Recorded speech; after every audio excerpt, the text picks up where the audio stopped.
Enquanto o Lula ele fica falando sobre essa questão de inteligência artificial, o ministro do Supremo Tribunal Federal fica falando sobre a questão dos cristãos e do poder e da autoridade dos líderes religiosos, líderes eclesiásticos na política. A gente tem uma notícia aqui que é constrangedora. Enquanto tudo isso acontece, a corrupção está aumentando em toda a América Latina, afirma a revista The Economist.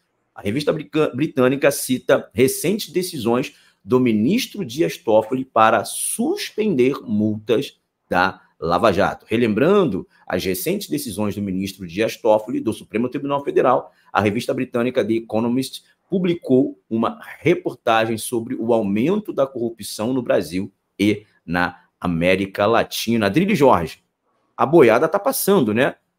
Enquanto estão criando uma série de narrativas, o Brasil e a América Latina voltam a protagonizar excessos de corrupção, casos de corrupção, e agora a Suprema Corte, protagonizada pelo Dias Toffoli, coloca o Brasil numa situação vexatória mais uma vez. Há dois tipos de corrupção, e uma é pior que a outra, tá? A corrupção financeira, ela não é pior apenas do que a corrupção moral. Quem é responsável pelo aumento da corrupção financeira no Brasil são dois: a grande mídia e o judiciário. Por quê?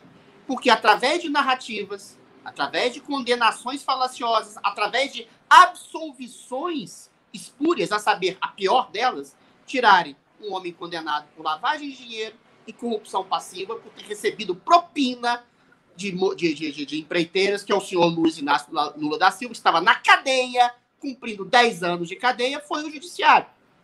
E com o endosso da grande mídia, que diz que Lula estava absolvido de seus crimes, quando não é verdade. Esses crimes foram anulados de maneira oportunística por quem, eu não vou dizer o nome exatamente, porque eu tenho medo de ser preso também, por quem queria colocá-lo no poder novamente para a perpetuação de crimes.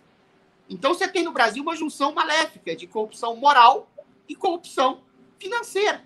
A corrupção financeira todo mundo sabe, quer dizer, todo mundo que tem acesso ao mínimo de informação real para além dessa informação do judiciário e da grande mídia, a saber, Rede Globo, que domina 90% das comunicações de massa no Brasil.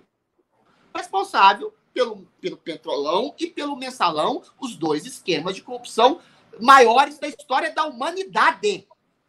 A volta a Lula, se alguém me dissesse isso há 5 anos atrás, eu ia rir na cara dessa pessoa. Foi surreal.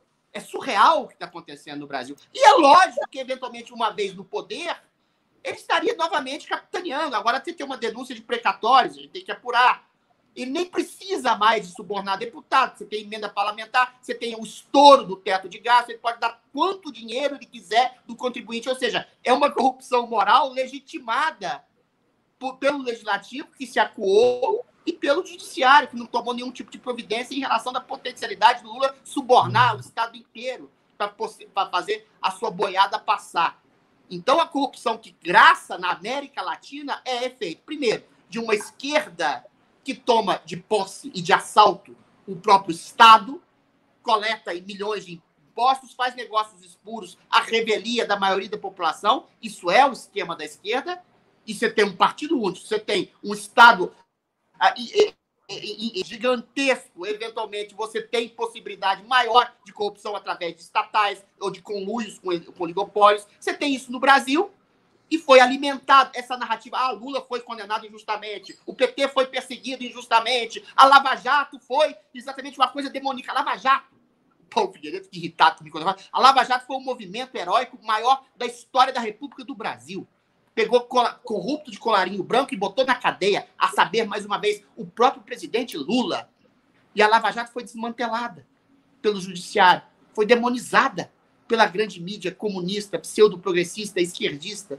Então você tem a junção e o casamento perfeito, diabólico e demoníaco no Brasil entre a corrupção moral de um establishment que permite a corrupção financeira e se alimenta também da corrupção financeira, e a corrupção financeira de gente que todo mundo sabe que é corrupto e que está no poder exatamente oportunisticamente por um judiciário colocado no poder por um judiciário, por uma grande mídia corruptos, moralmente corruptos, que deturparam a percepção da realidade nacional, infelizmente, de classe C, D e E, e até de elites pseudo-intelectuais que que se transformaram em partidárias dessa corrupção moral de um pseudo-progressismo ou de um establishment moralmente corrupto e da corrupção financeira perpetrada por líderes na esquerda no Brasil e na América Latina.